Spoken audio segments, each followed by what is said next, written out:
Hello students, all of you welcome to your free education channel Pankaj Science World.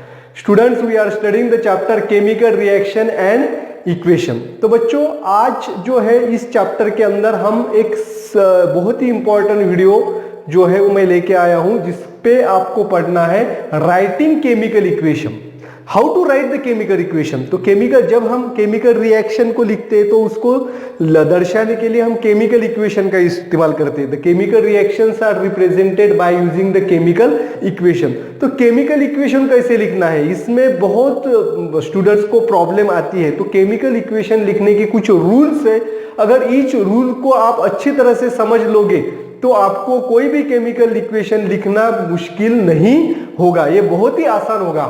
Therefore today we are going to study how to write the chemical equation and which rules are how to be followed while writing the chemical equation।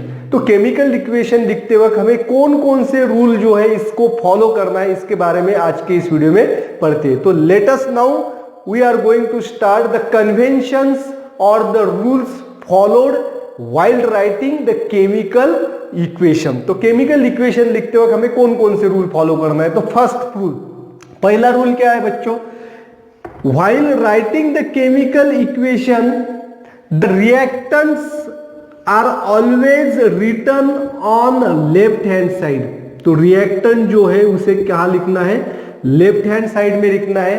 And products are written on right hand side. आगे समझ में, तो left hand side पे हमें reactant लिखना है और right hand side पे प्रोडक्ट लिखना है, ये सबसे पहला रूल है। And the arrow is kept in between the reactant and product in such a way that the head of the arrow is always pointing towards the product and tail is directing towards the reactant.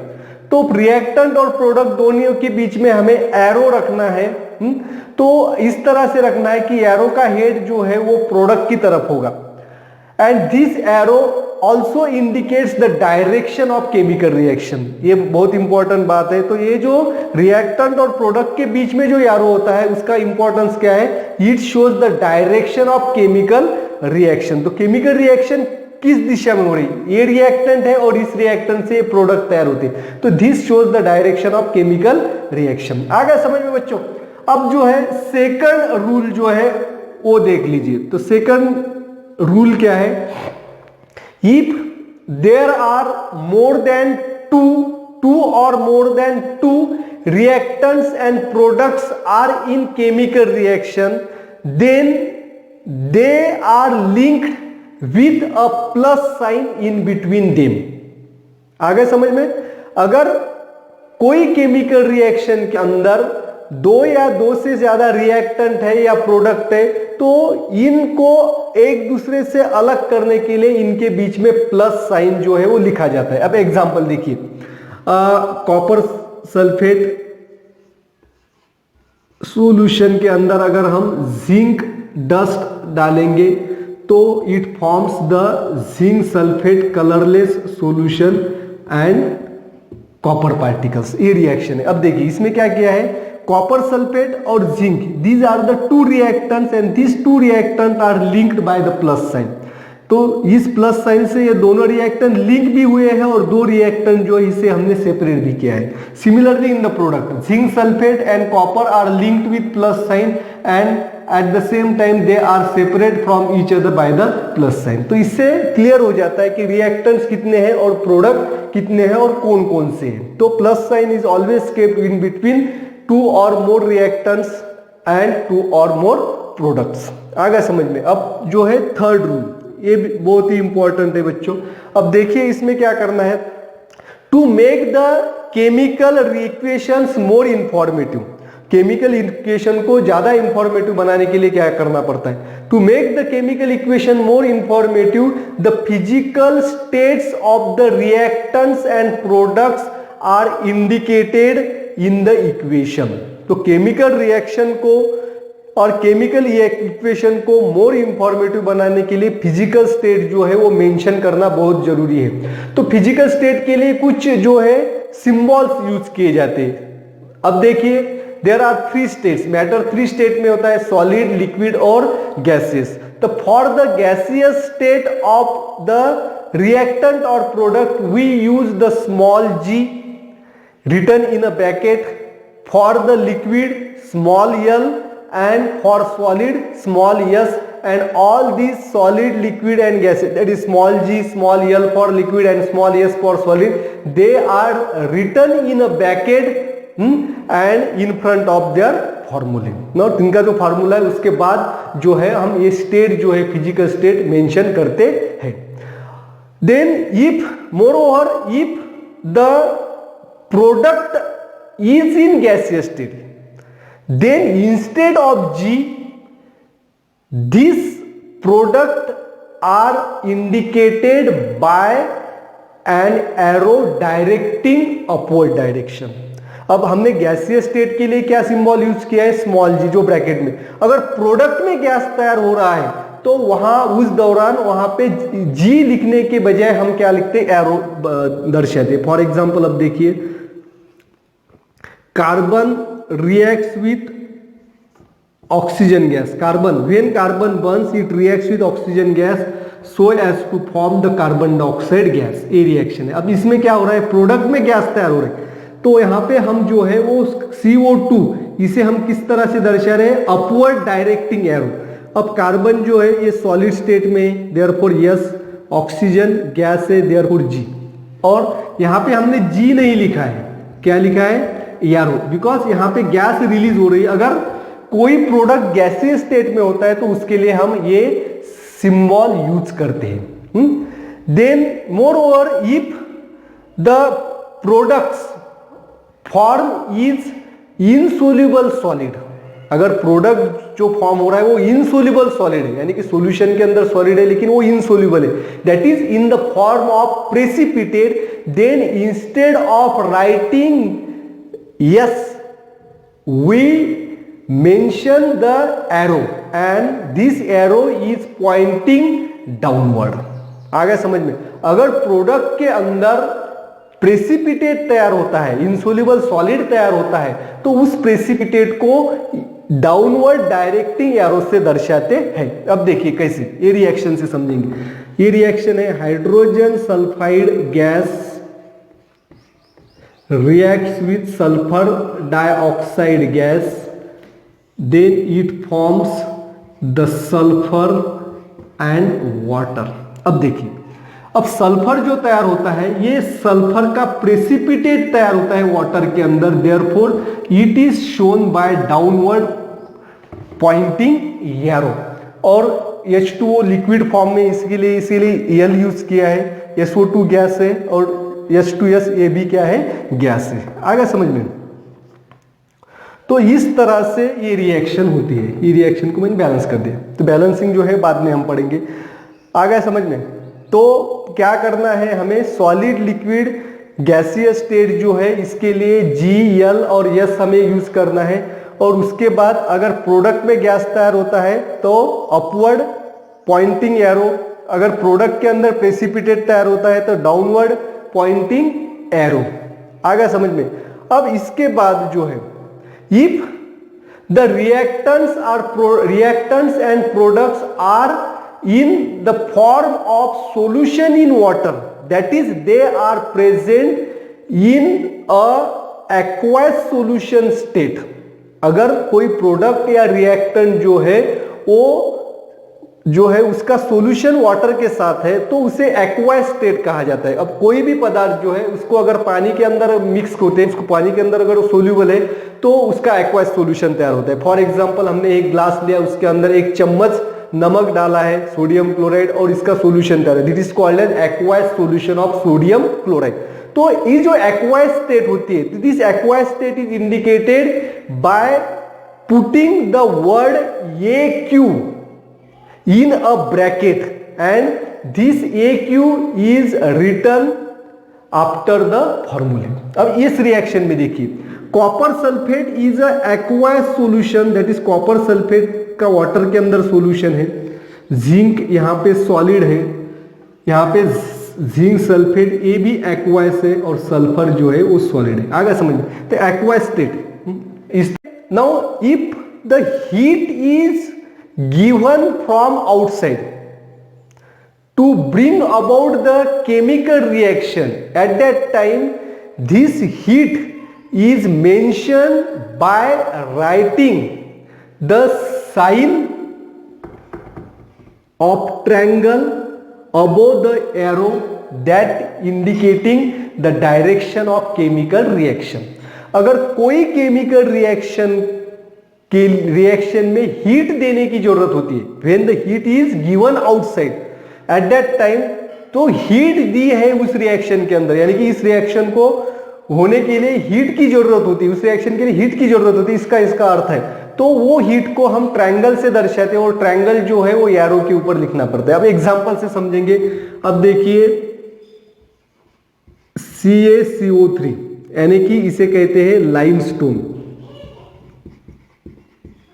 अब limestone को अगर हम heat करेंगे तो heat forms the slack lime यानी कि calcium oxide यानी कि slack lime and carbon dioxide gas. अब कार्बन डाइऑक्साइड गैस ये जो है गैस प्रोडक्ट के अंदर है, इसलिए इसके हमने क्या किया, upward pointing arrow. Calcium oxide जो है ये सॉलिड है एंड कैल्शियम कार्बोनेट लाइमस्टोन ये भी सॉलिड है। आगे समझ में हीट जो है, but there are some reaction in which heat is evolve. अब कुछ रिएक्शन जो है इसके अंदर हीट रिलीज होती है, रिएक्शन कंप्लीट होने के बाद वहां पे हीट रिलीज होती है। अब यहां पे क्या हुआ है, reaction to carry out the reaction होने के लिए हमें हीट की जरूरत पड़ी है, लेकिन कुछ रिएक्शन में हीट बाहर निकलती है। तो in that time how will you mention this heat, तो इस हीट को कैसे मेंशन करते हैं। अब देखिए भाई बच्चों, पहला ही एग्जांपल हम देखेंगे कॉपर सल्फेट का।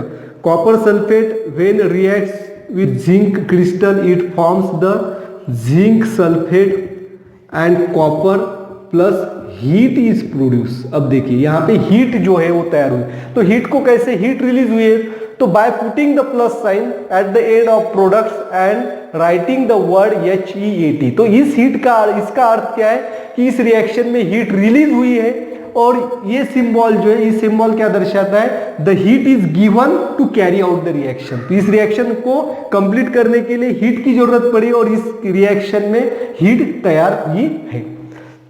अब नेक्स्ट जो है फिफ्थ रूल जो है, fifth, fulfil the certain condition like a specific temperature, pressure, catalyst etcetera to bring about the chemical reaction. तो कुछ केमिकल रिएक्शन जो है उसे कंप्लीट करने के लिए टेम्परेचर लगता है, कोई केमिकल रिएक्शन स्पेसिफिक प्रेशर के अंदर ही कंप्लीट होती है, कोई रिएक्शन को कंप्लीट होने के लिए कैटेलिस्ट की जरूरत पड़ती है। तो all this catalyst, temperature, pressure, these conditions are mentioned above or below the arrow that is indicating the direction of chemical reaction। यानी कि जो एरो रिएक्टेंट और प्रोडक्ट के बीच में, उस एरो के ऊपर इस कंडीशन को हम मेंशन करते हैं। अब देखिए एग्जांपल यहां पे देखिए, vegetable oil.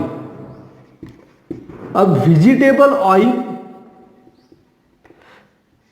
reacts at the temperature of 60 degree with hydrogen gas in presence of catalyst nickel to form the वनस्पति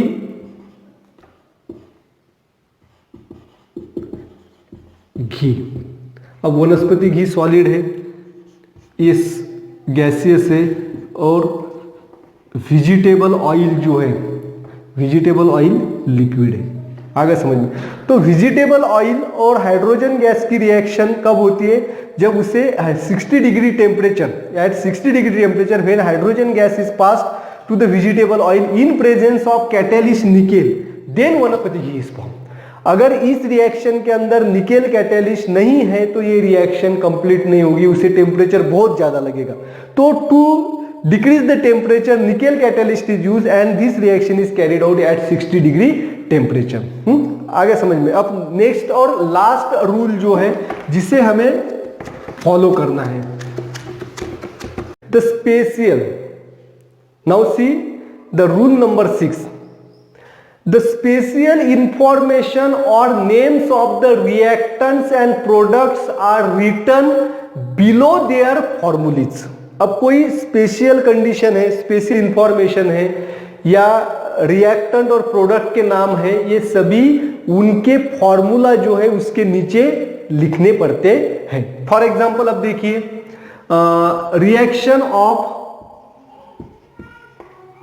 कॉपर विथ नाइट्रिक एसिड। अब कॉपर की नाइट्रिक एसिड की रिएक्शन जो है ये कॉन्सेंट्रेटेड नाइट्रिक एसिड के साथ अलग होती है और डाइल्यूट नाइट्रिक एसिड के साथ अलग होती है। तो दोनों कंडीशंस हमें मेंशन करना है, दोनों रिएक्शन हम देखेंगे। First, the when concentrated nitric acid reacts with copper, it forms the copper nitrate, then a reddish poisonous nitrogen dioxide gas and water.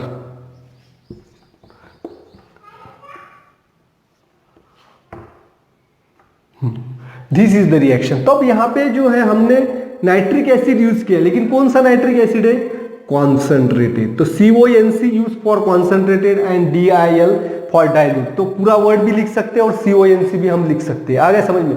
तो अब दूसरी कंडीशन में देखिए, अब कॉपर की जो डाइल्यूट नाइट्रिक एसिड के साथ रिएक्शन होगी तो instead of nitrogen dioxide it forms the nitric oxide gas. अब देखिए रिएक्शन में लिखूंगा तो आपको समझ में आएगा। अब कॉपर, यहां से शुरू करता हूं, reaction of copper with dilute nitric acid, it forms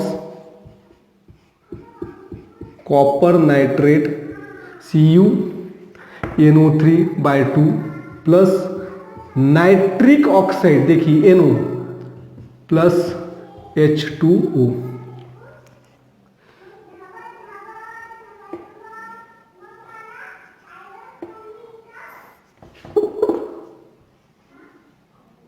अब देखिए आ गया समझ में? अब इसमें ये रिएक्शन और ये रिएक्शन में क्या फर्क है? कुछ भी फर्क नहीं, सिर्फ in this above reaction when we use the concentrated nitric acid it forms the poisonous reddish nitrogen dioxide gas, and if we use the dilute nitric acid it forms the nitric oxide gas।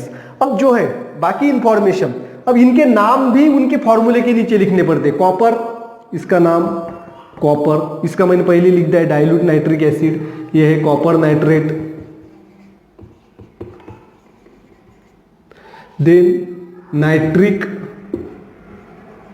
Oxide and water. अब इनकी physical state जो है ये liquid है, nitric oxide ये gas है, इसको मैं एरो लिखूंगा, this is aqueous, this one is aqueous and this one is solid, and this is the complete chemical equations. आ गया समझ में? This rules you how to follow while writing the chemical equation. अब मैं इन सभी rules को एक बार summarise करके बताता हूं आपको क्या करना है। पहले रिएक्टेंट लेफ्ट हैंड साइड में, प्रोडक्ट राइट हैंड साइड में, देन प्रोडक्ट और रिएक्टेंट इनके बीच में एरो। तो एरो क्या होगा? It is directing toward the product, it shows the direction of chemical reaction. Second thing, you have to keep the plus sign between two और more reactant and product. अब reactant और product दो से ज्यादा है तो उसके बीच में प्लस साइन हमें लिखने हैं, ये हो गया।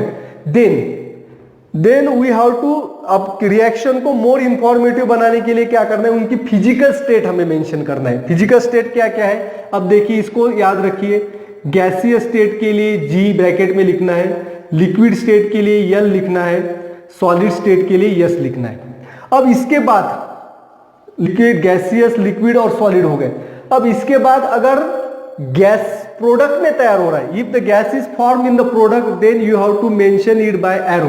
प्रोडक्ट में अगर गैस तैयार हो रहा है तो G की जगह पे हमें ऐसा एरो रखना है। अगर insoluble solid that is precipitate तैयार हो रहा है, PPT, प्रेसिपिटेट तैयार हो रहा है प्रोडक्ट के अंदर, तो प्रेसिपिटेट को downward directing arrow. And for the aqueous solution, water के अंदर अगर कोई सब्सटेंस का सॉल्यूशन है तो उसे एक्वस सॉल्यूशन कहा जाता है, और this aqueous can be mention by writing the aqueous in the bracket. आ गया समझ में, इतनी बातें। इसके बाद if we heat is used, the heat is given from outside, बाहर से अगर केमिकल रिएक्शन को कंप्लीट होने के लिए हीट की जरूरत होती है तो इस हीट को हम क्या करते हैं, एरो के ऊपर लिखते हैं। अगर हीट रिलीज होती है तो आखिरी में हमें प्लस साइन लिख के हीट लिखना पड़ता है। आ गया समझ में। अब इसके बाद जो है फिजिकल सम स्पेशल कंडीशन जो है, टेम्परेचर, प्रेशर, कैटेलिस्ट जो है, ये एरो के ऊपर या नीचे कहीं पे भी लिख सकते हैं। कैटेलिस्ट है, टेम्परेचर, अगर इसको फॉर एग्जांपल अगर इसको 50 डिग्री से टेम्परेचर चाहिए, प्रेशर चाहिए तो प्रेशर को भी हम मेंशन कर सकते हैं। कैटेलिस्ट निकेल है, मैंगनीज है, इसको भी हम मेंशन कर सकते हैं। आ गए, इसको एरो के ऊपर या नीचे। और जो है रिएक्टेंट और प्रोडक्ट के नाम जो है वो हम यहाँ पे लिखने हैं। तो रिएक्टेंट और प्रोडक्ट के नाम जो इसके फॉर्मूला जो इसके नीचे लिखने हैं इस तरह से।